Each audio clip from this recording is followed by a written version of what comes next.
পার্থক্য আছে, পার্থক্য থাকবো, পার্থক্যটা চিরজীবন থাকবো। পৃথিবী যদি উল্টায় জায়গা, পৃথিবী যদি ধ্বংস হয়ে যায়, পার্থক্যটা থাকবে, এটা নিশ্চিত।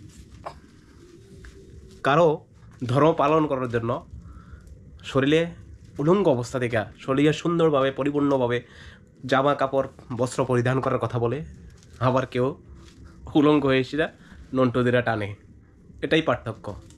বাট যারা ওই ধরনের ধর্মীয়বাদে বিশ্বাস করে তাদেরকে আমি বিশ্বাস করি না। যারা উগ্র ধর্মীয়বাদে নিজেকে বিজ্ঞ বলে মনে করে, আমি তাদেরকে পশুর থেকেও জঘন্য হিসেবে মনে করি। এটাই পার্থক্য। পার্থক্য থাকবো, পার্থক্য আছে, পার্থক্য থাকবো। যারাই মুসলমানদের 50 কিলোমিটার আশেপাশে কোনো দোকান ব্যবসা বাণিজ্য থেকে শুরু করে কুম্ভমেলা প্রবেশের থেকে নিষিদ্ধ করে সম্পূর্ণ কিছু থেকে বন্ধ করছে, তারাই আবার ওই মসজিদে গিয়ে স্থান নিতে হয়েছে। যারা মুসলমানের খাদ্য প্রস্রাব মিলাই দেয়, মুসলমানরা এই করে সেই করে, মুসলমানরা খাদ্যের সাথে প্রস্রাব মিশাই দেয়, এই করে সেই করে, মানে আরও আজে বাজে কথা করে, তারাই মুসলমানের দেওয়া খাবার খাইতে আছে। অনাহার আর কোনো উপায় নাই, সৃষ্টিকতা যা করে ভালোর জন্যই করে। তো আমি বিশ্বাস করি এটা আমার ভারতবর্ষ, এটা আমার গর্ব, এটা আমার ধর্মনিরপেক্ষ দেশ, এটাই আমার গণতান্ত্রিক দেশ, এটাই আমার ভ্রাতৃত্বভাব, এটাই আমার ইউনিটি, এটা আমার স্ট্রেংথ, এটা আমার পাওয়ার।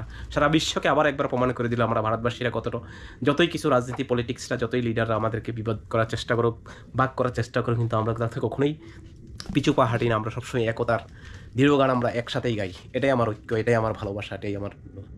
যারা মনে করেন মুসলমানদের প্রতিনিয়ত ঘৃণা করবেন, মুসলমান আপনার মন জয় করবে, ইসলাম আপনার মন জয় করবে, ভালোবাসার এক নজির করে, এটাই আমাদের পার্থক্য।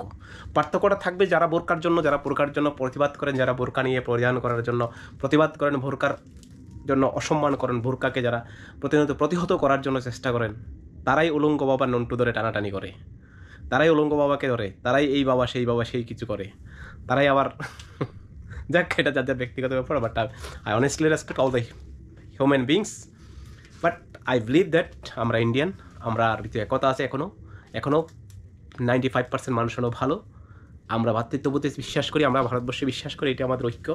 আমি কখনো উগ্র ধর্মবাদে বিশ্বাস করি না। But I strongly condemn sense যেই ভায়োলেশনগুলি হয়, যেইগুলি যেই কোনো ধর্মের ব্যাপারে হোক না, আমি এটি স্ট্রংলি কন্ডেম করি, এটা আমি ঘৃণা করি, এটা আমি নিন্দা করি। আর আমার এই প্রতিবাদ কন্টিনিউ জারি থাকবে আনটিল মাই ডেথ। মরার পরও হতে পারে প্রতিবাদ চলবে, but I don't care. Politics আমাদেরকে বিভেদ সৃষ্টি করতে পারে, পলিটিক্স আমাদেরকে আলাদা করতে পারে, এটাই তাদের একটা ভোট ব্যাংক, তারা এটাই চেষ্টা। কিন্তু আমার ভারতবাসীরা কখনোই ভুলে যায়নি যে আমরা একই বৃন্তে দুটি কুসুম, হিন্দু মুসলমান, মুসলিম তাহার নয় মণি, হিন্দু তাহার প্রাণ। এটাই আমার দৃঢ় বিশ্বাস, এটা আমি বিশ্বাস করি। সেই বিশ্বাসেই আমি বিশ্বাস করি প্রতিটা ধর্মই মানুষকে মানসিকভাবে একজন সঠিক মানুষ হিসেবে, একজন আদর্শ মানুষ হিসেবে গড়ার লক্ষ্য নিয়ে ধর্মের আবির্ভাব ঘটে। কিন্তু তার আগেও ঘটেছে মনুষ্যত্ব থেকেই ধর্মের আবির্ভাব ঘটে। এখন প্রশ্ন করবেন অনেকেই, হিন্দু আগাইছে, মুসলিম আগাইছে, সেই মুসলিম আছে। এমনও তো দেশ আছে যেখানে মুসলিম নাই, তো সেখানে কোথায় থেকে মুসলিম আইছে? এমনও তো দেশ আছে যেখানে হিন্দু নাই, তাইলে হিন্দু কোথায় থেকে আইছে? এমনও তো দেশ আছে যেখানে খ্রিস্টান নাই, তাহলে খ্রিস্টান কোথায় থেকে আসলো? যদি তারা নিশ্চয়ই হিন্দু ধর্ম আগাইতে, তাহলে নিশ্চয় হিন্দু ধর্ম ফলো করতো, মুসলিম হলে মুসলিম ধর্ম ফলো করতো। এক্স্যাক্টলি না, আগাইছে মানুষ, তাই সারা বিশ্বে মানুষ আছে। মানুষ যেটা তাদের ব্যক্তিগত অপিনিয়ন, ব্যক্তিগত চয়েস, কে কাকে বিশ্বাস করবে, কে কাকে ধর্ম হিসাবে নেবে, কে কাকে মেনে নেবে, কে কোন ধর্ম পালন করবে, কে কাকে নিয়ে জীবন কাটাবে, তার ব্যক্তিগত অধিকার, বাক স্বাধীনতা অধিকার, সাংবিধানিক অধিকার। তো ভালো থাকবেন, সুস্থ থাকবেন, অল দ্য বেস্ট।